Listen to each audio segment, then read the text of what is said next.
નમસ્કાર, good morning. હું શાહીન. આપ જોઈ રહ્યા છો સ્પાર્ક ટુડે ન્યૂઝ. મોર્નિંગની શરૂઆત કરીએ ન્યૂઝપેપરથી. તો નજર કરીએ ગુજરાત સમાચારની આજની મુખ્ય હેડલાઇન્સ પર.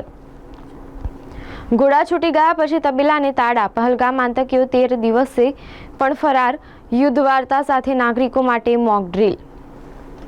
યુદ્ધથી ભારતીય અર્થતંત્ર પર નહિવત અસર થશે. ભારત સાથે યુદ્ધ થાય તો પાકિસ્તાનનું અર્થતંત્ર દિવાળું ફૂંકશે.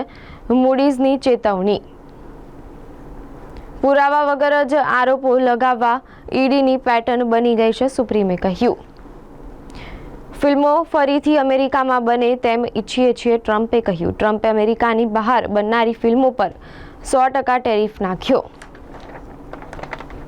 તરસાલીમાં આવેલા જ્વેલર્સમાં ચોરી કરી હતી. 35 કિલો ચાંદીના દાગીના ચોરનાર 2 આરોપીની જામીન અરજી નામંજૂર.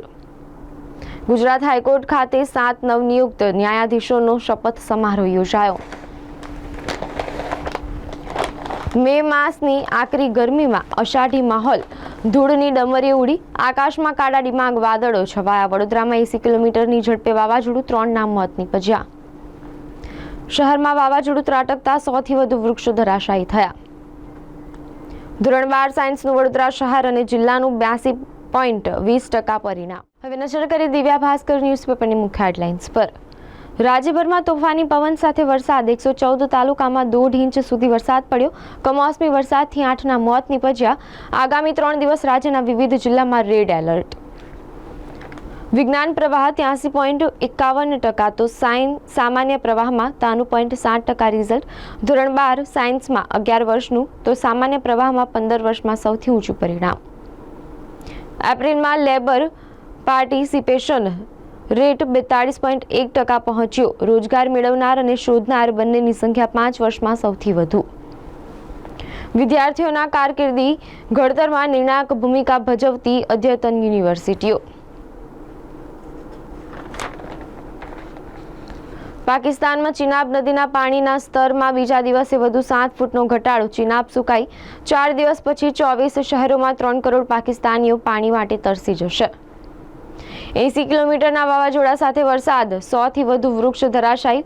45 વાહન દબાયા. 7 ઇજાગ્રસ્ત થયા અને 3 ના મોત નીપજ્યા. વાવાઝોડામાં 127 ફીડર ઠપ. અડધા શહેરમાં અંધારપટ. વીજકર્મી આખી રાત દોડતા રહ્યા. માંજલપુર ગામ સહિતના વિવિધ વિસ્તારમાં વરસાદી પાણી ભરાયા.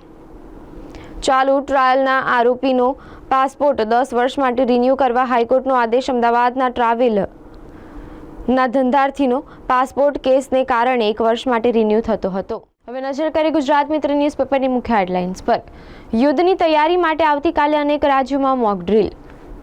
કેનેડામાં ખાલિસ્તાનીઓની પરેડ. મોદી શાહના પૂતળાઓને કેદી તરીકે દર્શાવ્યા. ધોરણ 12 કોમર્સનું 93.60% પરિણામ. ગત વર્ષ કરતાં 1.14% વધુ. ધોરણ 12 વિજ્ઞાન પ્રવાહનું 83.51% પરિણામ. પુતિને વડાપ્રધાન મોદીનું ભારત આવવાનું આમંત્રણ સ્વીકાર્યું. ભારતીય સંરક્ષણ વિભાગને લગતી વેબસાઇટો હેક કરવાનો પાકિસ્તાની હેકરોનો પ્રયાસ.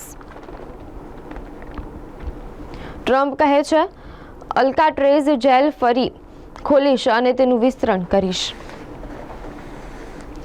શહેરના વાતાવરણમાં અચાનક પલટો. વાવાઝોડા, ગાજવીજ સાથે કમોસમી વરસાદ. શહેરના કારેલીબાગ વિસ્તારમાં અંધારપટ છવાયો. 110 કિલોમીટરની ગતિએ પવન ફૂંકાયો. ડમરી ઉડીને ઝાડ પડ્યા. વડોદરા જિલ્લાનું સૌથી ઓછું 87.77% પરિણામ. ભારતીય નેવીએ મલ્ટી ઇન્ફ્લુઅન્સ ગ્રાઉન્ડ માઇનનું સફળતાપૂર્વક પરીક્ષણ કર્યું. માઇન સમુદ્રની નીચે દુશ્મન જહાજોને નિશાન બનાવશે. હવાઈ હુમલાથી બચવા 54 વર્ષે દેશમાં મોક ડ્રીલ. 20 દિવસ પહેલા 145% ટેરિફ લાદ્યું. જવાબમાં ચીને 125% ટેરિફ લગાવેલું.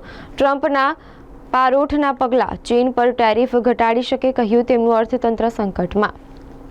ગુજરાતમાં તોફાની પવન અને વરસાદે તારાજી સર્જી 2 લોકોના મોત નીપજ્યા. સરકાર રાહુલની નાગરિકતા અંગેનો રિપોર્ટ રજૂ કરી શકી નહીં. હાઈકોર્ટે કેસ બંધ કર્યો. કોમર્સમાં રાજ્યમાં વડોદરાનું પરિણામ સૌથી ઓછું. વડોદરામાં મિની વાવાઝોડું. 80 કિલોમીટરની ઝડપે પવન ફૂંકાયો. 2 કલાકમાં 1 ઇંચ વરસાદ. 1નું મોત નીપજ્યું. સુભાનપુરા વિસ્તારમાં વીજ વાયર પડતા કરંટ લાગવાથી એક વ્યક્તિ શ્વાનનું મોત. વડોદરા શહેર સહિત જિલ્લાના 5 તાલુકામાં હળવો વરસાદ. હવે નજર કરીએ સંદેશ ન્યૂઝપેપરની મુખ્ય હેડલાઇન્સ પર. પહલગામ હુમલાના તમામ દોષિતોને ન્યાયના કઠેડામાં લાવીને આકરામાં આકરી સજા કરવાનો મત વ્યક્ત કર્યો. પુતિનનો આતંકવાદ સામેની લડાઈમાં ભારતને સંપૂર્ણ ટેકો. ભારત અને પાકિસ્તાન વચ્ચે તંગદિલી વધી રહી છે ત્યારે લેવાઈ રહેલું પગલું. ગૃહ મંત્રાલયે 7મીએ દેશભરમાં મોક ડ્રીલ યોજવા આદેશ કર્યો. લોકોમાં જાગૃતિ લાવવાનો હેતુ. રાહુલ ગાંધીની નાગરિકતાને પડકારતી અરજી ઉપપ્રમુખ હાઈકોર્ટની લખનૌ બેન્ચે ફગાવી દીધી.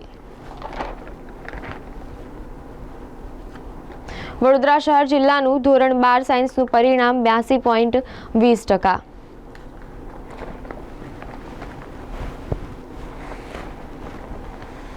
શહેરમાં 80 કિલોમીટરની ઝડપે વાવાઝોડું ત્રાટક્યું. વાવાઝોડા દરમિયાન શહેરમાં એક યુવક સહિત 3 વ્યક્તિના મોત નીપજ્યા. ધાનપુર તાલુકાના રૂવાબારી ગામે વૃક્ષ નીચે દબાયેલી યુવતીનું મોત નીપજ્યું. હવે નજર કરીએ ગુજરાતની અસ્મિતા ન્યૂઝપેપરની મુખ્ય હેડલાઇન્સ પર.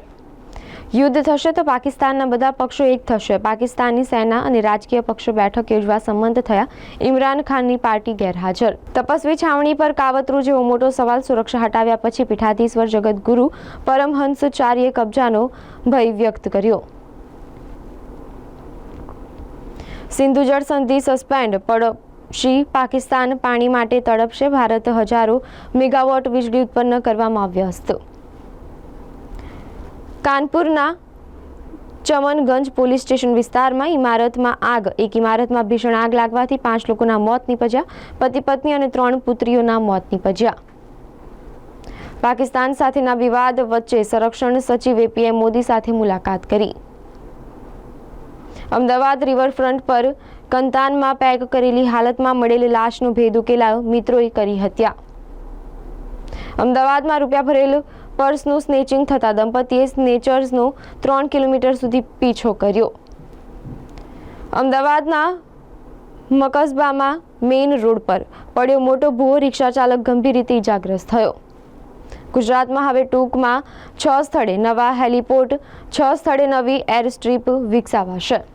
તો આ હતી અત્યાર સુધીના ન્યૂઝપેપરની મુખ્ય હેડલાઇન્સ. વધુ અપડેટ્સ માટે જોતા રહો સ્પાર્ક ટુડે ન્યૂઝ.